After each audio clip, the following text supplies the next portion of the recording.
இதுக்கு மேல நான் பலப்ட்டு அறிவாசனம் நூல் வெளியீட்டு விழாவில் பங்கெடுத்தேன். இதே போன்ற புத்தக வெளியீட்டு விழாக்கள் ஒவ்வொரு நாளும் நடைபெறுகிற பொழுது உள்ளபடியே நெஞ்சம் நிறைகிறது. ஏன்னா ஒவ்வொரு புத்தகமும் யாரை தேடுகிறதுனா ஒரு நல்ல வாசகரை தேடுகிறது.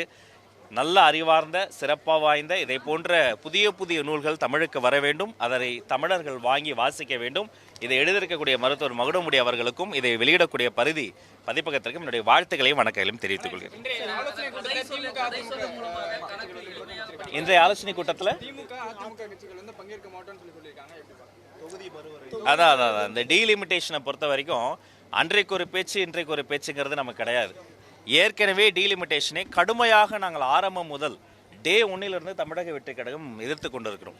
இது மாநில பிரச்சனை, இது ஸ்டேட் அட்டானமி, நம்முடைய மாநில உரிமை குறித்த பிரச்சனையில் அவர்கள் கலந்து கொள்ள மாட்டேன் என்று சொல்வது இது முறையன்று. அவர்கள் கலந்து கொண்டு இருந்திருக்க வேண்டும். இது மாநில உரிமை மீதான அவர்களின் அக்கறையின்மை.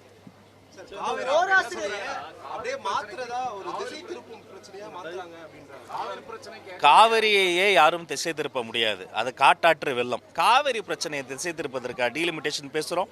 ஏற்கனவே டீலிமிட்டேஷன் குறித்து நடத்தப்பட்ட கூட்டங்கள் என்னென்ன, டீலிமிட்டேஷன் கூட்டங்கள் நடந்த போதெல்லாம் இது மாதிரி தான் இந்த பிரச்சனை திசை திருப்பினாங்களா? கருப்பு சட்டை போட்டுக்கொண்டு இந்த காகிதங்களை எரித்தவர் யார்? அப்போது எதை திசை இதெல்லாம் பண்ணாங்க? யாரும் எதையுமே திசை திருப்பலைங்க. நாட்டு மக்களினுடைய உரிமைகளுக்காக டீலிமிட்டேஷனுக்காக ஒரு கூட்டம் ஏற்பாடு செய்கிறோம். இதில் கலந்து கொள்ளாமல் இருப்பது அவர்களினுடைய சொந்த முடிவா இருக்கலாம், அவர்களின் புதிய நண்பர்களுக்கான ஒரு சுய முடிவா இருக்கலாம். ஓராசிரியர் பள்ளிகளின் தற்போதைய நிலை என்ன சார்? இந்த நிதிநிலை அறிக்கையில மானிய கோரிக்கையில ஓராசிரியர் பள்ளி பற்றி இடம்பெறுமா? ஓராசிரியர் பள்ளின்னு சொல்லும் போதே எனக்கு வேதனையா இருக்கும். ஒரே ஒரு ஆசிரியர் வைத்துக்கொண்டு எவ்வளவு சிரமங்கள், எல்லா வேலையும் அவங்க இழுத்து போட்டு செய்யணும். சில பள்ளிக்கூடங்களை ஈராசிரியர் பள்ளி கூட சொல்லுவாங்க. ஒரு ஆசிரியர் ஏதோ ஒரு உடம்பு சரியில்லைன்னு ஓய்வு எடுக்கிறாங்க, அன்னைக்கு ஒரு விடுப்பு எடுத்துட்டாங்கன்னா அந்த இன்னொரு ஆசிரியர் நிலைமையை யோசிச்சு பாருங்க. அப்ப இதே இடத்துல இதே நூலகத்துல ஒரு சிறப்பு அமர்வில் நாங்கள் என்ன பண்ணோம், நூற்றுக்கணக்கான சங்க பிரதிநிதிகளை அழைத்து அந்த ஓராசிரியர் பள்ளிகளின் உட்பட அனைத்து பள்ளிகளினுடைய பிரச்சனைகளையும் நாங்கள் இப்போ ஆவணப்படுத்தியிருக்கிறோம். அப்போ இதை இன்னைக்கு நிதி நிலைமையும் ரொம்ப மோசமாக தான் இருக்குது. அது நாடறிந்த ஒரு செய்தி. அந்த இப்படிப்பட்ட ஒரு சூழ்நிலையில் ஒவ்வொரு கட்டமாக ஃபேஸ் 1, 2, 3ன்னு முக்கியத்துவம் வாய்ந்த பிரச்சனைகள்லாம் சரி செய்ய வேண்டும் என்பதை தான் என்னுடைய எதிர்பார்ப்பும் இருக்கிறது. இருந்தாலும் கூட நிதி நிலைமையை கருத்தில் கொண்டு நிதியமைச்சர் மற்றும் மாண்புமிகு தமிழ்நாடு முதல்வர்களிடம் கலந்து பேசி தான் இது குறித்து சொல்லலாம்.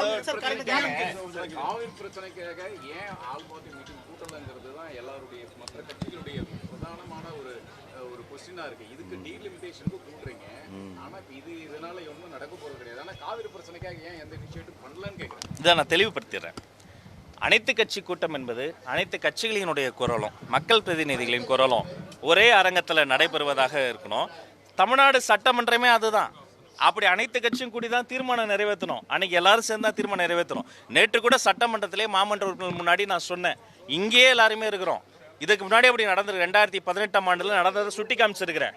ஒரு இளம் சட்டமன்ற உறுப்பினர், இளம் அமைச்சர், நான் அவர்களின் வரலாற்றை சுட்டி காட்டுறேன். அதே மாதிரி காலையில் பட்ஜெட் செஷன் நடந்தது, மதியமே ஒரு சிறப்பு தீர்மானம் நிறைவேற்றினாங்க.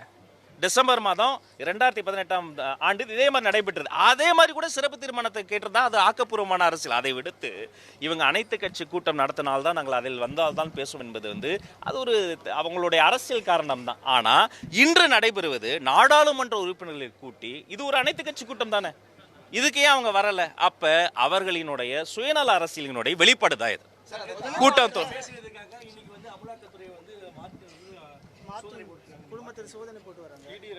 இல்ல, இது அந்த தனிநபர் சிக்கல்கள்லாம் அவங்க காலங்காலமாக இது பல தொழில்கள் மாதிரி வரும்போது அது சட்ட ரீதியாக அவங்க எதிர்கொள்வாங்க. அதை குறித்து சொல்வதற்கு எந்த கருத்து இல்லை.